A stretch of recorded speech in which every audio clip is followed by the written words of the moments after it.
제가 국방위에서 지금까지 쭉 보아온 의원님께서 한 번이라도 개헌과 내란에 대해서 진지하게 잘못됐다라고 말씀하신 적이 있는지 먼저 확인하고 싶고, 그런 것이 아닌 상태에서 지금 군 문제에 대해서 저런 명령을 내용을 모르고 응했다, 그것에 대해서 수사하는 것이 옳으냐라는 질문은 대단히 무의미한 질문이라고 봅니다. 자, 명령이 하달되면 목숨 걸고 나라를 지키는 마음으로 출동했던 군인들한테 국민에게 총을 겨눴다, 그러면서 지속적으로 TF와 수사와 조사를 해서 군이 지금 싸우는 데 집중하지 못하도록 하고 있습니다. 군인들이 더 이상 자신의 군복을 자랑스럽지 못하게 생각하고 있습니다. 이 부분에 대해서 총리로서 책임감 못 느끼십니까? 그런 상황에 대해서 의회에서 일관되게 문제 제기를 안 하신 데 대한 책임을 못 느끼십니까? 제가 질문하고 있습니다. 제 질문에 답변해 주십시오. 오랜만에 뵙겠습니다. 우리나라는 헌법 제110조에 근거해서 특별법원으로 군사법원을 두고 있습니다. 군은 국가방위를 위해 통수권자로부터 합법적으로 무력을 행사할 수 있도록 위임받은 집단이기 때문입니다. 따라서 무력을 행사함에 있어서는 엄격한 위계질서와 규율이 요구됩니다. 동의하시죠? 네. 위기시 군인이 명령을 따르지 않는다면 존재 자체 의미가 없습니다. 따라서 군이 명령에 복종하지 않으면 최소 3년 이하의 징역으로부터 사형까지 처벌을 받게 되어 있습니다. 이 또한 알고 계시죠?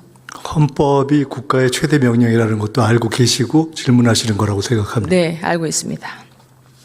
적의 침투 도발이나 그에 상응하는 위협이 발생해서 통합방위 사태가 선포되면 PPT에서 보시는 것처럼 국무총리는 중앙통합방위협의회 의장이 됩니다. 알고 계시죠? 네, 그 적의 침투나 이런 경우에 지난 12.3 개헌 같은 경우는 전혀 포함되지 않기 때문에 그런 경우에 군을 동원하거나 또는 거기에 가담하는 경우는 굉장히 정신 나간 경우라고 생각합니다. 그걸 얘기하는 건 아니고 법을 얘기하는 겁니다. 네, 그것을 질문하실 가능성이 네. 높아서. 예. 통합방위 사태가 발령되면 국가 중요 시설마다 그 시설을 방어하도록 사전에 지정된 부대가 출동한다는 것을 알고 계시는가에 대한 질문입니다. 네, 헌법이 군이 지켜야 할 국가의 최대 명령이라는 것을 알고 계신다는 전제 하에서 답하겠습니다. 당연히 알고 있습니다. 24년 12월 3일 비상계엄 당시로 한번 돌아가 보겠습니다. 당시 출동부대의 사령관급 이상 지휘관은 알고 있었지만 그 외에 출동한 대부분의 군인들은 비상계엄의 발령 이유를 명확하게 인지하지 못하고 위기 상황이 발생했을 것이라는 가정하에 명령을 받고 출동했습니다. 그때 국회에 출동했던 병력도 평시 불순 문자에 의한 테러 발생 등에 대비해서 늘 훈련하고 출동 준비를 했던 대로 국가 중요시설을 확보하는 목적이었을 것이라고 짐작하고 있습니다. 여기서 확보는 파괴나 방해로부터 이를 방어하고 탈취당하지 않도록 보호하는 전술적 과업입니다. 그날도 국회에 출동한 군인들은 이 목적을 위해서 출동한 것입니다. 그래서 대한민국의 최정예 특수부대가 힘이 없어서 시민들께 저항하지 않고 몸싸움을 회피한 것이 아닙니다. 우리 군은 국민을 향해 총부리를 겨누지 않았습니다. 단지 명령에 따라 출동했을 뿐입니다.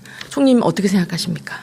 명령에 따라 출동했지만 그때 평장병들조차도 사실상 국가 비상사태에 준하는 상황이 있지 않았다는 것, 그리고 그 당시 현장에서의 상황에 대한 상식적 판단에 기초해서 사실상 군이 그 계엄에 복무하려는 사령관들이 내렸던 그런 명령에 응하지 않거나 또는 소극적으로 임한 매우 장한 행동을 했던 것을 기억하실 것입니다. 사단급 이하 제대는 법무참모가 없어서 당시 상황이 위법적인지 잘 모릅니다. 이렇게 이유도 모르고 명령을 받고 출동했다는 이유로 현재까지 중징계를 받은 인원이 대령급 이상 21명, 보직대기 인원이 52명입니다. 여전히 많은 장병들이 수사와 조사를 받고 있습니다. 이렇게 실제 정확한 내용도 모르고 명령받은 군인들의 싸우려는 의지를 꺾어서 무엇을 얻으려는 겁니까, 총리님?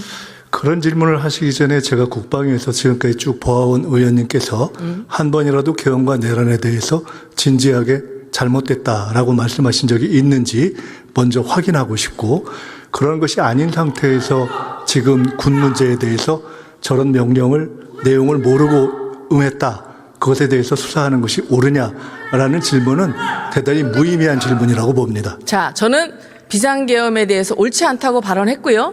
내란이라는 것은 아직 사법적 판단하에 있다는 말을 했습니다. 다음 질문하겠습니다. 그럼에도 불구하고 시간이 국관대계 없으니까 계엄을 다음 질문 들어주십시오. 지지하는 언행을 하신 걸로 자, 알고 본 있습니다. 의원은 사전에 계엄을 인지하고 출동 명령을 내렸던 고위 장성급 지휘관을 대변하고자 하지 않습니다. 오직 상관의 명령을 준엄하게 받아들이고 그 명령을 따랐던 순수한 군인들한테 책임을 묻는 게 적절치 않다는 관점입니다. 네, 완벽하게 순수하거나 또는 어떤 상황에서 불가항력적인 경우에 대해서 저희들이 징계하거나 또는 문제 삼고 있지 않습니다. 자, 그렇지만 명령이 하달되면 목숨 걸고 나라를 지키는 마음으로 출동했던 군인들한테 국민에게 총을 겨눴다. 그러면서 지속적으로 TF와 수사와 조사를 해서 군이 지금 싸우는 데 집중하지 못하도록 하고 있습니다. 군인들이 더 이상 자신의 군복을 자랑스럽지 못하게 생각하고 있습니다. 이 부분에 대해서 총리로서 책임감 못 느끼십니까? 그런 상황에 대해서 의회에서 일관되게 문제 제기를 안 하신 데 대한 책임을 못 느끼십니까? 제가 질문하고 있습니다. 제 질문에 답변해 주십시오. 자, 25년 말 기준으로 급식 피복비, 전투 예비 탄약, 무기 획득비 등 국방비 1조 3천억 원이 미지급 사태가 발생했습니다. 25년도 기준 국가예산 673조, 경제력 순위 14위, 군사력 5위인 대한민국이 국방비를 제때 지급하지 못할 정도로 가난합니까, 총리? 잘못됐다고 봅니다. 그죠. 정부는 지난해 2차 추경을 통해 민생회복 소비 쿠폰 12조 1천억 원 현금을 살포하고요. 미래 세대에게 빚을 전가하는 적자국채 21조를 발행했습니다. 당시 기재부는 국고 부족을 알았어요. 그래서 5조 원을 차입하면서 여기에 국방비 1조 3천억 원 포함시키지 않았습니다. 고의입니까 실수입니까? 지금 말씀하신 것과 국방비 미지급 문제는 전혀 연동되는 사안이 아니라고 봅니다. 연동되는 것입니다. 확인한 바로는. 9일 다 해결되었습니다. 자, 그래. 만약에 이게 문제에 대한 고의면 재정적 기술적 문제에 대한 문제를 제기해주면 그것을 이게 개선하겠습니다. 고의면 국방력을 약화시키려는 의도일 것이고 실수라면은 국가안보를 소홀히 하는 이 정부를 대변하는 것이라고 생각하는데 그건 어떻게 생각하십니까? 지금 이 정부에 대해서 국가안보를 소홀히 했다라고 말씀하시는 것에 대해서 전혀 동의하기 어렵습니다. 그렇지 않습니까? 대통령은 자주 국방 실현을 앞당기겠다. 국방을 외부에 의존하는 것은 자존심의 문제라고 언급했습니다.